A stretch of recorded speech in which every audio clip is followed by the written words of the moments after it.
Mistake insight channel पर आप सबका स्वागत है। हरे कृष्णा। आपका व्हाट्सएप पर मैसेज आया है और उस हिसाब से आज हम बात करेंगे।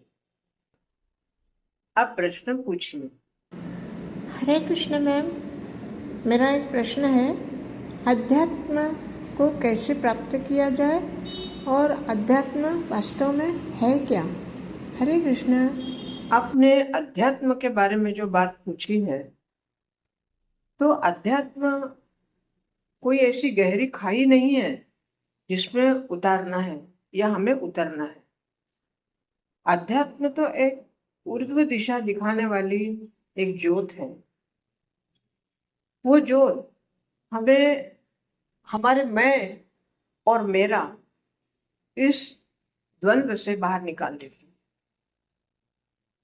क्योंकि जब तक मैं और मेरा, इसके यूं समझिए, मैं और मेरा ये दो बैसाखी है। इसको पकड़कर अगर आप चलेंगे जीवन में तो पंगु बन के रह जाएंगे। क्योंकि जब तक मैं और मेरा ये दूर नहीं होता तब तक अध्यात्म समझ में नहीं आता।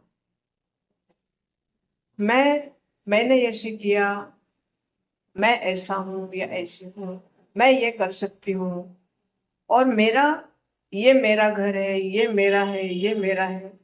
तो ये मैं और मेरा, ये दो कभी भी हमें आगे नहीं बढ़ने देते।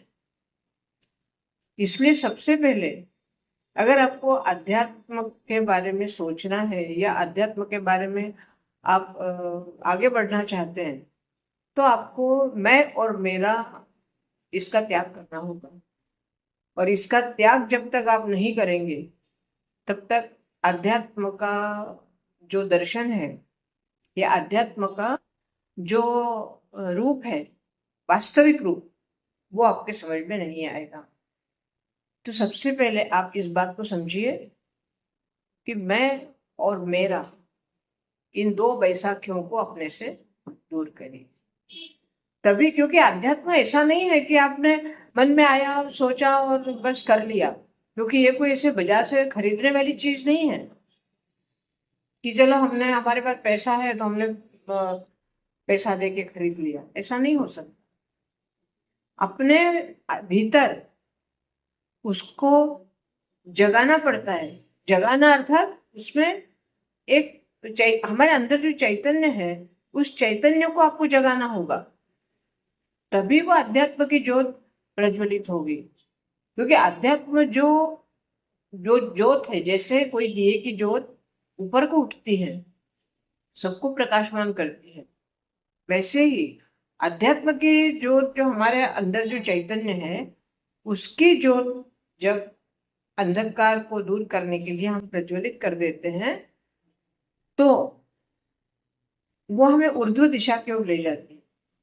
जैसे दिए की ज्योत कैसे ऊपर उठती है, वैसे ही अध्यात्म की ज्योत है, वो हमें ऊपर को उठा के ले जाती है, हमें ऊर्ध्व दिशा। अर्थात जहां ऊर्ध्व दिशा का क्या मतलब होता है? ऊर्ध्व अर्थात जो, क्योंकि जैसे जैसे हम ऊपर जाते जाते वैसे वैसे हमारी दृष्टि ब्रॉड होती जाती है, हमें अधिक से अधिक एरिया हम देख सकते हैं।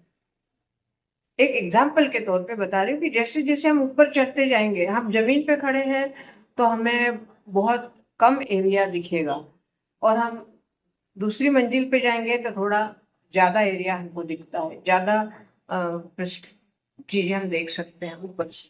फिर और ऊपर चढ़ते हैं, 10वीं मंजिल पे जाएंगे तो हमें और भी अधिक दूर तक का दिखाई देता है। ऐसे करते करते जब हम एकदम ऊपर मतलब हम यहाँ तक, हम हेलीकॉप्टर तक करें, विमान में जाए, तो जितना हम ऊंचाई होते जाएंगे उतना उतना हमारी दृष्टि अधिक से अधिक हमें दृष्टिगोचर होते जाएगी। तो ये प्रैक्टिकल बात है। लेकिन अध्यात्म में ऊर्ध्व दिशा का मतलब है कि हमारी जो विचारधाराएं हैं वो ऊंचे होते जाती है। हमारी हमारी विचारधाराओं में, हमारे विचारों में एक ब्रॉडनेस, बड़ापन आने लगता है।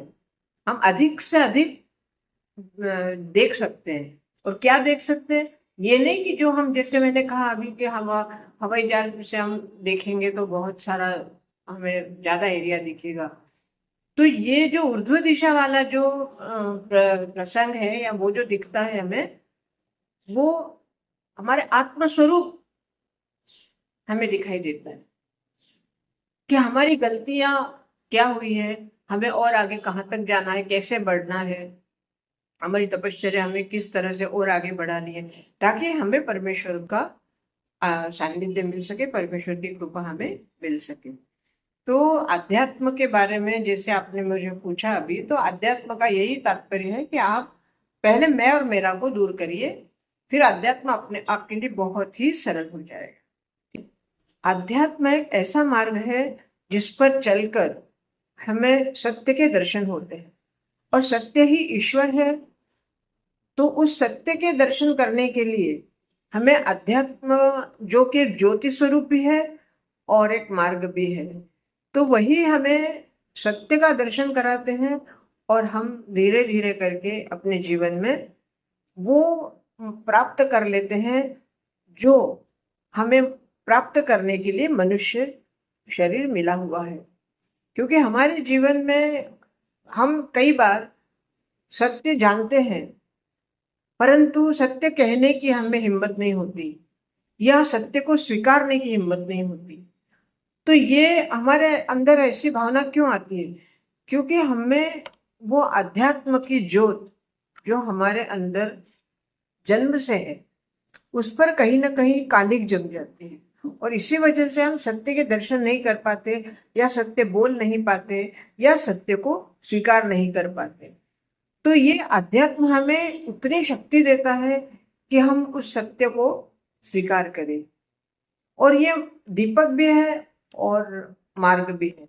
अर्थात जब अध्यात्म की ज्योत हमारे अंदर प्रज्वलित होती है, या हम इस मार्ग पर चलते हैं, तो धीरे धीरे अपने आप हमारे अंदर सामने का अंधकार दूर होते जाता है, और हमें सत्य के दर्शन होते जाते हैं, और हमारे मन में एक दृढ़ विश्वास हो जाता है कि जिस राह पर हम चल रहे हैं वही राह हमें भगवान तक ले जाएगी, अर्थात भगवान की कृपा हमें प्राप्त होगी। क्योंकि अध्यात्म जितना समझने में ऐसा लगता है कि अध्यात्म मतलब बहुत खूब ऐसे हुआ है, लेकिन ऐसा नहीं है। बहुत ही सरल है, मनुष्य को सिर्फ सरल रहना है। छल कपट या किसी तरह का कोई धोखा या किसी तरह का कोई दिखावा, ये सब नहीं होता। अध्यात्म बिल्कुल सरल है। हमें जितना हो सके उतना अपने आप को सरल रखना है, और जितना हम अपने आप को सरल रखेंगे उतना ही हमें अध्यात्म बहुत ही सरल प्रतीत होगा।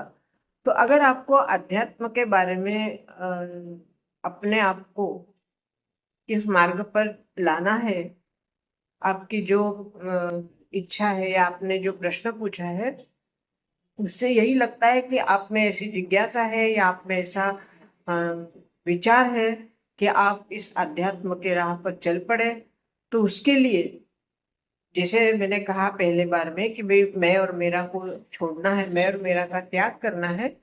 अर्थात ये सब एकदम से नहीं होता है, ये सब अभ्यास से होता है। एक बार आप शुरू करेंगे किसी भी तरह से, भगवत नाम से शुरू कर सकते हैं, कुछ ग्रंथ के पठन से शुरू कर सकते हैं, या अपने आप में ध्यान लगाकर इस अध्यात्म को शुरू कर सकते हैं। तो एक बार आपका ये मार्ग शुरू हो जाएगा तो अपने आप आपके लिए सारे दरवाजे खुलते जाएंगे, और आपके आसपास का अंधकार दूर होते जाएगा, और आपको एक परम ज्योति आपको मार्ग दिखाएगी। तो आप अध्यात्म में जरूर आगे बढ़िए, और इसके बारे में आपको जो भी कभी कोई मन में शंका हो, या कोई प्रश्न आ जाए, या कोई विचार ऐसा आ जाए कि जो आपके लिए सुलझाना कठिन है, तो आप अवश्य इस तरह फोन करके, वीडियो कॉल करके, और आप मेरे से बात कर सकते हैं। ठीक है? ओके। हरे कृष्ण।